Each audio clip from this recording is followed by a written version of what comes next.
Okay, so let's dive right into Genesis chapter 35. Yeah, this chapter is really packed. It's full of these major transitions for Jacob and his family. Absolutely. You've got these divine encounters right alongside some really tough human moments lost, tricky family stuff. It definitely feels like an era ending. It's pivotal, really, a kind of convergence point. Jacob's journey hits a significant milestone, and it really sets the stage for what comes next for Israel. So our plan here is to walk through it together, right? Highlight the key moments, the details that really stand out and help us, grasp what's happening. Exactly. Let's unpack the meaning behind these events. Okay, so let's start right at the beginning. God gives Jacob this very direct command, Go up to Bethel and settle there, and build an altar. and specifically an altar to the God who appeared to you when you were fleeing from your brother Esau. And that's the key, isn't it? Why Bethel? God's calling him back to that specific place. The place where it all sort of started for him on that journey away from home. Precisely. It wasn't just some random spot. It was where God first revealed himself, promised to be with him. It's like a call to remember that foundation, God's faithfulness from the beginning. Yeah, it's more than just geography. It's spiritual history. Definitely. And Jacob's response is immediate and pretty revealing. He tells his whole household what to do. Get rid of the foreign gods you have with you. That part always stands out. Right. And purify yourselves and change your clothes. It tells you something about where his household was, spiritually speaking. Even after all Jacob's experiences, these other gods were still around. So this is a deliberate act of cleansing, preparation. Absolutely necessary before going back to this sacred place, Bethel. And the text says they actually do it. They hand over the foreign gods and their earrings too. Earrings. Interesting detail. Yeah, possibly linked to idolatrous practices or just ornamentation they needed to shed. And Jacob takes them and buries them under the oak at Shechem. He doesn't just hide them away. He puts them in the ground. A decisive act. Yeah, like removing them completely before they head off. And then as they're traveling, there's this almost miraculous intervention. The terror of God. Yeah, it falls in the surrounding towns so nobody pursues them. God is actively protecting this journey back to Bethel. Wow. So they arrive safe and sound at Luz, which the text reminds us is Bethel in Canaan. And Jacob builds the altar, just as God commanded. And he calls the place El Bethel. God of Bethel, or the God of the house of God. And the text explicitly says why. Because it was there that God revealed himself to him when he was fleeing from his brother. He's marking that original encounter. Okay, so they're back. They've done the purification, built the altar, a real high point. And then almost immediately, the narrative shifts focus. Yeah. It brings in this note of personal loss. Deborah, Rebecca's nurse, dies. Yeah, and she's buried under an oak below Bethel. Gets named Alan Backhoth. Which means oak of weeping. It's quite striking, isn't it? How the text moves so quickly from worship and divine command to this moment of grief. Rebecca's nurse. She would have been a really important figure connected to Jacob's mother, part of the family history. It adds that layer of just, well, human sorrow to the whole picture. For sure. And right after that, another divine appearance.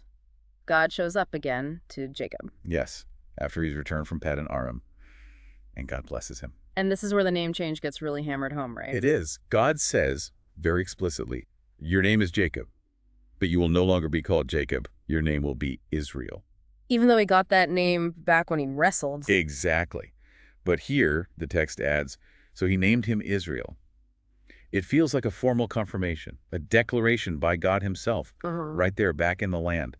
It solidifies that identity shift. That's a great point, the confirmation aspect. And God doesn't just stop at the name change. No, he identifies himself using that powerful title, God Almighty, El Shaddai. Which is often linked to Fruitfulness, covenant fulfillment. And that's exactly what follows. The command and promise, be fruitful and increase in number. And it's not just about having a big family. Not at all. God lays out this huge vision. A nation and a community of nations will come from you, and kings will come from your body. Wow. Kings. That's a major addition to the promise. It is. It's looking forward to the future political reality, the monarchy. It's broadening the scope dramatically. He ties it all back to the land. The land I gave to Abraham and Isaac, I also give to you. And I will give this land to your descendants after you. It's the formal passing of the torch, the land covenant, directly to Jacob, now Israel. Incredible. And after delivering all this, the text just says, God went up from him. Yeah, the encounter ends. And Jacob's response, again, is immediate and physical. He sets up a stone pillar, Right on that spot where God spoke to him. And he does something specific with it. pours out a drink offering and oil. Yeah, it's not just a marker, it's consecration. He's marking it as holy ground, a place of divine encounter, an act of worship, a memorial. And he names the place again, Bethel. Yes, reinforcing it. Mm. This place is the house of God. He's solidifying its identity through naming, building the altar, setting up the pillar, multiple layers. Okay, so that's a lot happening at Bethel. Return, cleansing, protection, the renaming confirmed, huge promises, kings mentioned, worship. It's a foundational moment solidified. Yeah. But the journey isn't over. No, they move on from Bethel. And the text says while there's still some distance from Ephrath, Trouble hits. Rachel begins to give birth. and it's difficult, great difficulty, the text says. It emphasizes the struggle, the pain, the danger. And the midwife tries to encourage her, right? Don't be afraid, for you have another son. A small comfort, perhaps, in the middle of the ordeal. But it's not enough. Rachel dies as she breathed her last. Such a tragic moment after all the waiting, all the journeying. And with her last breath, she names the son Benoni. Son of my sorrow. A name born directly out of her pain and death. But Jacob, he steps in. But his father named him Benjamin. Which has a different feel entirely. Son of the right hand, maybe, suggesting strength or favor, or perhaps son of the south, referring to their location. That contrast is really striking. Her sorrow versus his, well, his renaming, maybe trying to claim hope or just asserting his paternal role. It's powerful. Yeah. He redirects the name away from the immediate tragedy of the birth. And the text is very clear about where she's buried, on the way to Ephrath, that is Bethlehem, pinpointing the location. And Jacob sets up a pillar over her tomb. And it adds that detail. To this day, that pillar marks Rachel's tomb. Which tells us this was a known landmark for a long time. A physical reminder of this profound loss etched onto the landscape. So yeah, right after the spiritual highs at Bethel, the promise of kings comes as deep personal tragedy. The birth of the final son is tied to the death of his beloved wife. Blessing and sorrow, right alongside each other. That seems to be a theme. It really does, and the journey continues. Israel, and the text uses Israel now moves on again. Pitches his tent beyond Migdal Eder. And then, another difficult family moment. Yeah, this one's unsettling. Reuben. Reuben went in and slept with his father's concubine Bilhah. And the text just states it plainly and adds, and Israel heard of it. Just heard of it. No immediate reaction recorded right there, but it hangs in the air. Yeah. A major transgression. A real scandal, especially after the emphasis on purification before Bethel. It shows the ongoing struggles within the family structure itself. Definitely a stark contrast. And right after mentioning this, almost like trying to regain footing. The text gives us the list, the full list of Jacob's 12 sons. Yeah, like establishing the core identity again after that disruption. It lays them out by mother. Leah's sons. Reuben, the firstborn, notably Simeon, Levi, Judah, Issachar, Zebulun. Rachel's sons, Joseph and Benjamin, the one just born. Bilhah's sons, Rachel's maidservant, Dan and Naphtali. And Zilpah's sons, Leah's maidservant, Gad and Asher. All listed out. And it reminds us, except for Benjamin, obviously, these were the sons born in Padan Aram. It solidifies the foundation of the 12 tribes, even with all the complicated history unfolding. It anchors it, and then the chapter moves towards its final conclusion, the end of previous generation.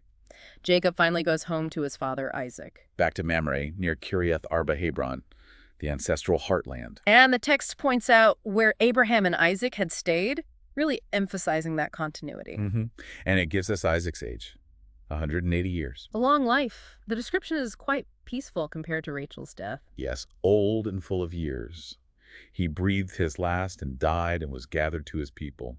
It feels like a natural end. And the final sentence notes who buried him. His sons Esau and Jacob buried him. Bringing the brothers together one last time, it seems, to honor their father. It really closes the book on Isaac's era, doesn't it? Right. And it leaves Jacob, Israel, and his 12 sons firmly as the ones carrying the promise forward. Wow. So yeah, this deep dive into just one chapter, Genesis 35, it's incredible how much is woven together. Divine commands, cleansing, protection, that formal renaming, massive promises, worship.